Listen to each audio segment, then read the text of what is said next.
Next exercise is a hip extension exercise. Again, we know a couple functions of the hamstring. It will bend the knee and flex it, and it'll extend the hip, especially proximal hamstring will work more in hip extension. So we want to work both aspects.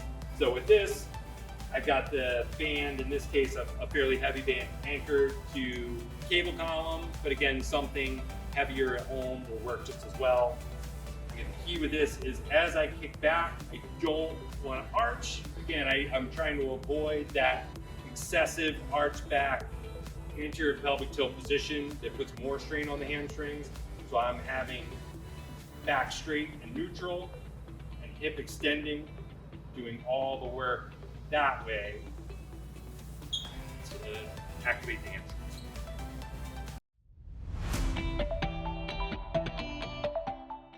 Next exercise is a variation of a bridging exercise or a hamstring curl with the ball underneath. So I'm going to go here. Normally we have a little bit of arch in our back, so really to limit any activation or help from my lower back musculature to help arch the back, I'm going to kind of take that out. So I'm going to flatten the back into the floor first. Just take that arch out, press with the heels to lift the butt up, or roll the ball in, and then extend it out slowly to eccentrically work those hamstrings. This can be done double leg, or it can be done single leg. Again, to isolate the hamstring if I want to limit the influence of the other leg. Next exercise is another variation of the bridge. You can see in this scenario, I've got these little sliders that I'm going to place underneath the feet. You do not have to have these. This can be done easily on a smooth surface or floor with towels or paper plates underneath. Sometimes even socks will work, depending on the surface. So in this case, I'm going to put both feet on here. I'm going to take the back, again, brush it flat so I limit any contribution from my lower back musculature and back extensor. I'm going to flatten, lift the butt up, and then the key with this is keep the butt at the same height and not let it drop down as I extend my legs out and as I bring them back. So I don't want to let the butt sag down towards the floor. I'm going to keep it at that height, especially as I eccentrically use my hamstrings to extend the knee and back. Next exercise is a hamstring strengthening exercise. The key with this is performing it at a longer length for the hamstring. I'm going to bend down and slowly control the weight back up to that longer length to mimic the eccentric function of the hamstring, especially during sprinting, when it acts as the brake to decelerate the leg.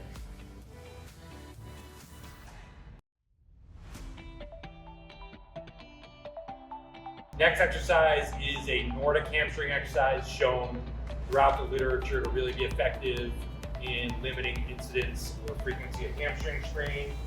In this case, I've got the band anchored to the cable column. You could easily do it in a squat rack or something fixed or heavy.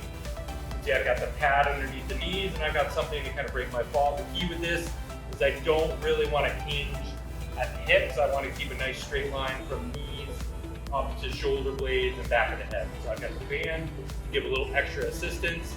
You can certainly do it without that, but this just adds a little extra assistance to make it easier early in rehab or for people that may not have enough hamstring strength to be able to do it effectively through the full range.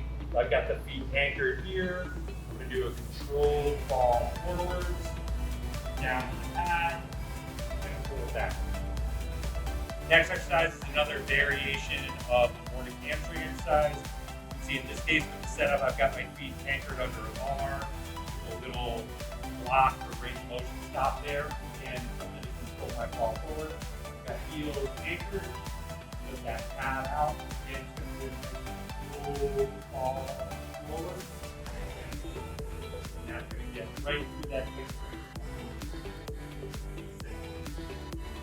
So our next exercise is another variation of the Nordic hamstring curl. Again, great exercise as far as prevention.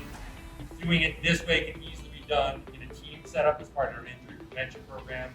It's partner assistance. So my partner is going to come behind, really give firm pressure through my heels, so that they don't pop up as I do it.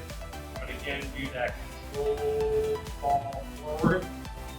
And I'm going to get that stress through those hands.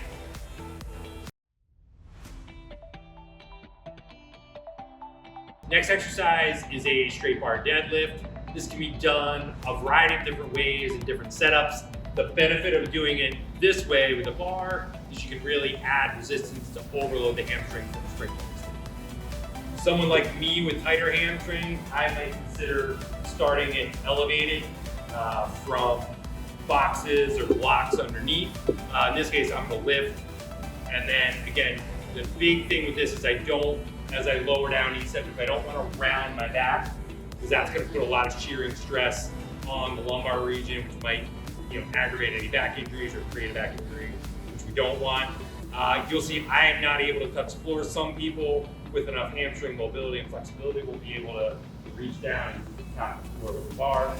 So again, from a setup standpoint, I don't want to round and reach up. I'm going to grab the block, lift, okay? As I lower, throwing that butt backwards, bring the bar towards the shins, pulling back up, using hamstrings to extend it.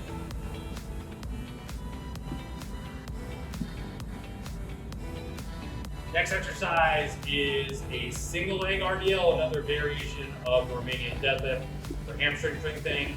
Benefit of doing it this way, single leg, is for those people who may have an imbalance between the two legs, especially athletes that are very unilaterally down on one side, like a soccer player, or someone getting over a hamstring strain during the rehab process where there may be a strength deficit at one hamstring versus the other.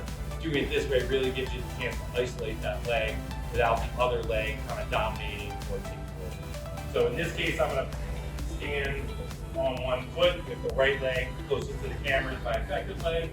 I'm going to hold the kettlebell. Really a question of comfort for you, which hand. You can kind of be near something to stabilize also. So in this case, I'm going to lower the kettlebell towards the floor and extend my other leg back, and then straight up. Here, back up. Really focusing on extending that leg back without bending my knee. So you don't want it to be a squat. You want to hinge from the hip, and then back. You can either do it one kettlebell, or you can do it with kettlebell in each hand to stay a little more balanced. Reaching again, kettlebells kind of towards the shin and back up. Next exercise is a trap bar deadlift. For someone like me with a little tighter hamstring, a little less hamstring flexibility, this is definitely a more comfortable option where I can get some of the benefit of using heavier weight to progressively overload the hamstrings from a strengthening standpoint, but without some of the stress, especially at the lower back with the straight bar deadlift. So the advantage of the trap bars, I've got the handles here. I'm gonna grab, and again, back is straight. I'm not rounded or hunched. Here, I'm gonna extend the hips. So with this variation, I'm lowering and popping hips up straight without arching that, right? It might aggravate, right? So I'm keeping everything at my spine pretty neutral. Here, tap, and extend the hips just to that fully extended straight position, using glutes and hamstrings to do